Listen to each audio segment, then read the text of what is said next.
Everyone, तो मैं हूं अशोक कुमार और आप देख रहे हैं बीएनएस के लिए भारतीय न्याय संहिता 2023 बीएनएस के बारे में हम लोग देखेंगे। तो आज हम लोग इसमें बीएनएस के टॉपिक के बारे में डिस्कस करेंगे, क्या क्या किस चैप्टर में क्या क्या दिया है।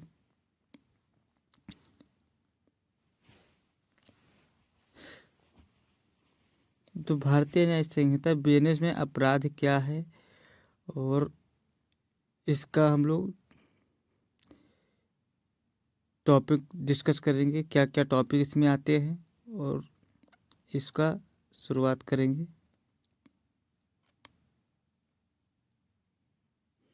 काफ़ी दिनों से स्टूडेंट की दिया आ रही थी कि बीएनएस करा दीजिए, या भारतीय न्याय संहिता में बीएनएस नई जो आई है उसको करा दीजिए। तो न्यू क्रिमिनल जो लॉ है इसको हम लोग को बहुत अच्छे से पढ़ना है, क्योंकि भविष्य में आने वाले जुडिशरी का एग्ज़ाम हो या कोई भी एग्ज़ाम हो तो इसमें पूछे जाते हैं।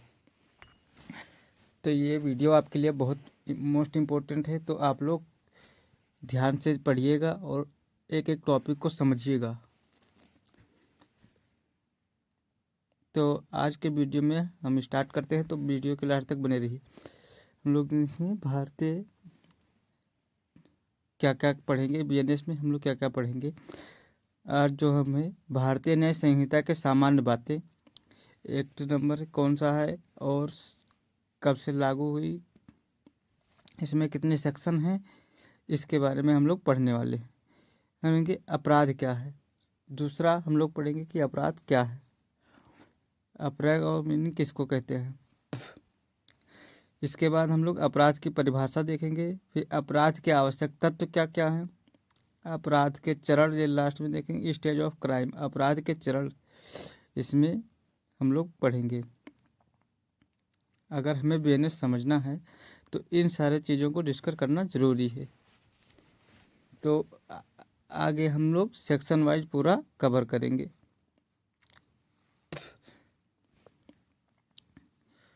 तो भारतीय न्याय संहिता की सामान्य बातें, अपराध क्या है, अपराध की परिभाषा, अपराध के आवश्यक तत्व, आप ये सब हम लोग डिस्कस करेंगे। तो भारतीय न्याय संहिता 2023 के इसमें हम लोग सबसे पहले डिस्कस करेंगे अधिनियम संख्या एक्ट नंबर 2023 का 45वां। ये हमें पहले सबसे पहले पता होनी चाहिए कि 45वां अधिनियम 45वां था, जो एक्ट नंबर है वो 45वां पढ़ेंगे। इसके बाद हम लोग कुल धाराएं देखेंगे। कुल धाराएं सेक्शन 358 से, हालांकि आईपीसी में 511 धाराएं थी, इसमें कुल 358 धाराएं हैं।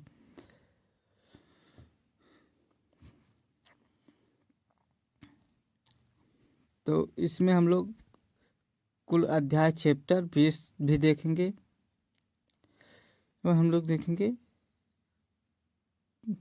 यानी 20 चैप्टर कुल अध्याय जितने हैं इसमें भारतीय न्याय संहिता 2023 के अधिनियम में, तो कुल अध्याय चैप्टर 20 हैं। और स्वीकृति मिली है 25 दिसंबर 2023 को, इसमें स्वीकृति मिली है 25 दिसंबर 2023 को स्वीकृति मिली थी बीएनएस को।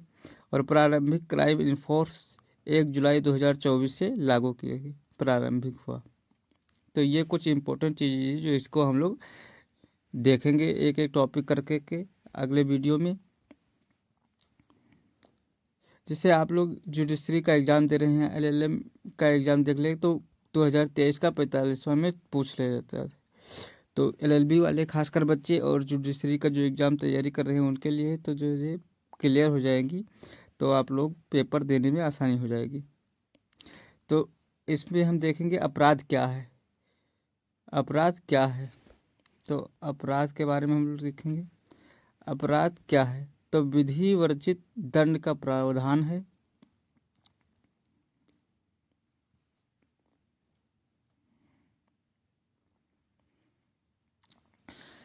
तो बीएनएस में बहुत सारे अपराध दिए हुए हैं, जैसे चोरी है, डकैती है, मर्डर है, बहुत सारी चीज़ें हैं जो अपराध में आते हैं।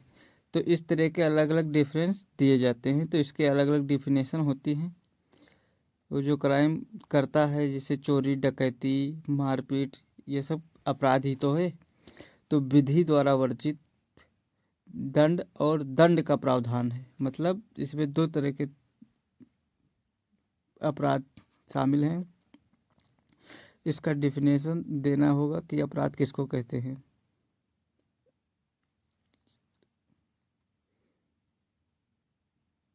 इनके अलग अलग टाइप के, जैसे विधि द्वारा वर्जित अपराध। फिर दंड का प्रावधान क्या है। अपराध किसे कहते हैं, तो अपराध एक ऐसा कार्य माना जाता है जो विधि के द्वारा वर्जित हो और दंड का प्रावधान दिया जाए, उसको अपराध की श्रेणी में रखा जाता है। अपराध में बहुत सारे वो आ जाते हैं पनिशमेंट देने के लिए। कोई भी ऐसा एक्ट, कोई भी ऐसा कार्य ना करे जाए जो मना किया गया हो। उसके अलावा अगर कोई भी कार्य करते हैं तो पनिशमेंट मिलेगी। इसी को हम अपराध की श्रेणी में रखते हैं। अलग अलग विद्वानों ने अलग अलग मत देकर वर्जित किया है। तो इसमें विधि द्वारा वर्जित और दंड का प्रावधान।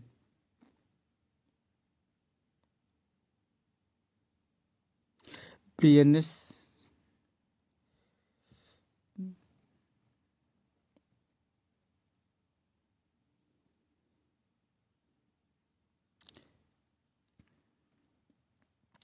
बीएनएस में एक क्राइम है जैसे चोरी करना।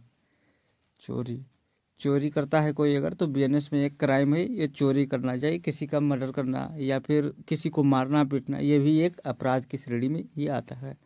तो इसमें बीएनएस में पनिशमेंट जो दिया जाता है दंड का प्रावधान है, क्योंकि विधि द्वारा वर्जित दंड का प्रावधान दिया जाता है। अगर वो दंड ना दिया जाए तो हर व्यक्ति गलत ही काम करता रहेगा, तो इसलिए इसको दिया जाता है।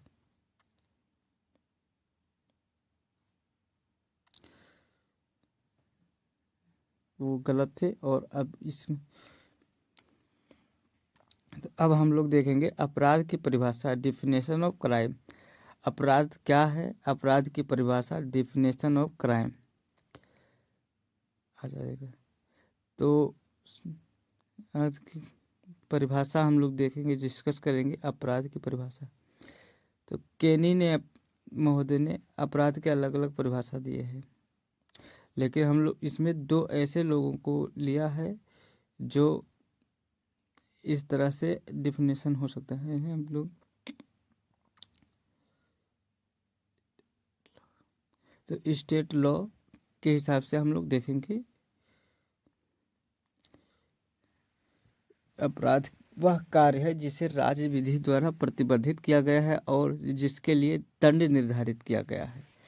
स्टेट लॉ के अनुसार, केनी के अनुसार, स्टेट लॉ में अपराध वह कार्य है जिसे राज्य विधि द्वारा प्रतिबंधित किया गया है और जिसके लिए दंड निर्धारित किया गया है।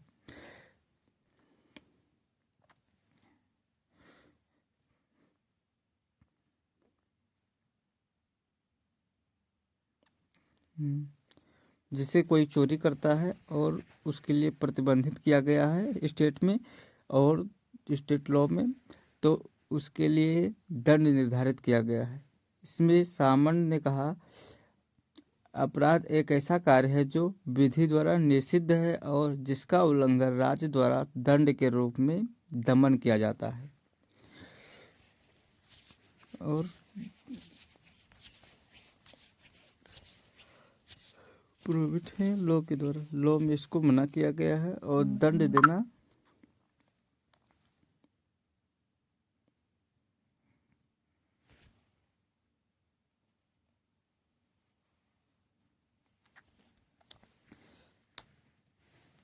सामंत अपराध एक ऐसा कार्य है जो विधि द्वारा निषिद्ध है और जिसका उल्लंघन राज्य द्वारा दंड के रूप में दमन किया जाता है।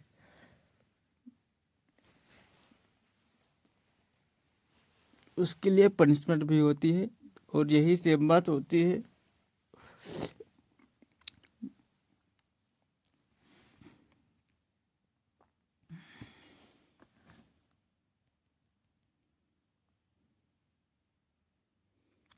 अब हम देखेंगे अपराध के आवश्यक तत्व के टॉपिक में। अपराध के आवश्यक तत्व जो है, तो जो सेक्शन नंबर 2 का 10 का जो क्लॉज है उसमें ट्रांसजेंडर में जो शामिल कर लिया गया है। तो मानव human being, female human being में तो जिसे मानव मेल फीमेल और तीनों को शामिल किया गया है। अगर हम देखें कोई भी क्राइम किया गया है तो चाहे वो महिला हो या पुरुष हो, सबके लिए किया गया क्राइम दंडनीय होगा और मानव के खिलाफ भी किया गया होगा।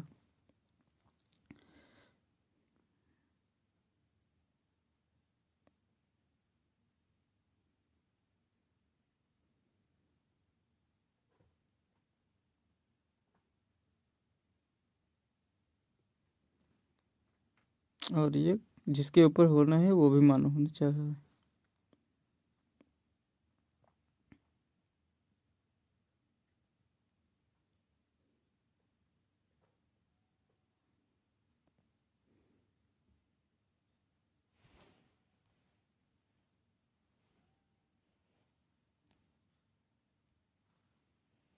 इसके अलावा आप देखेंगे दुराशय मेनसेरिया या कार या लोभ एक्ट के लिए।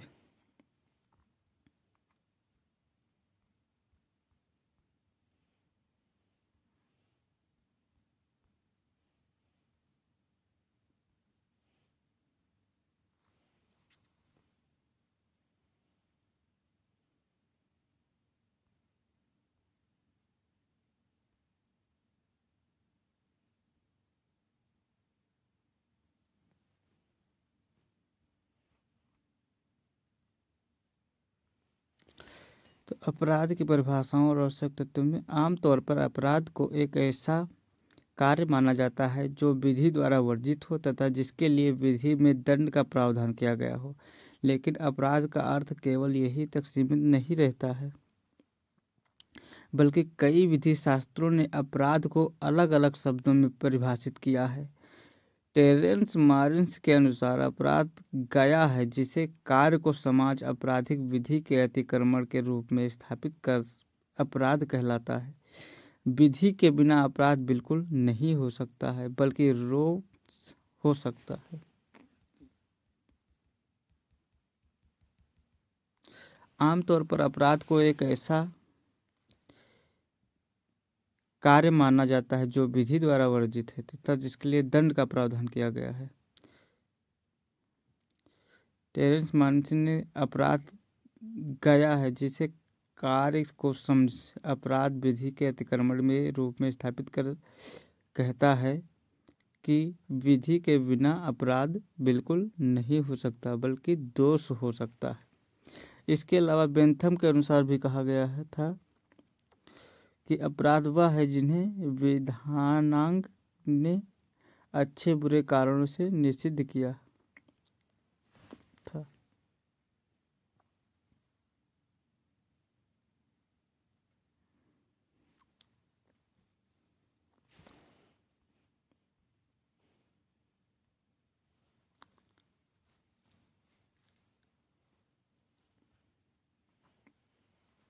कार्यालोप क्षति ये इंट्रोडक्शन में हम लोग पढ़ेंगे।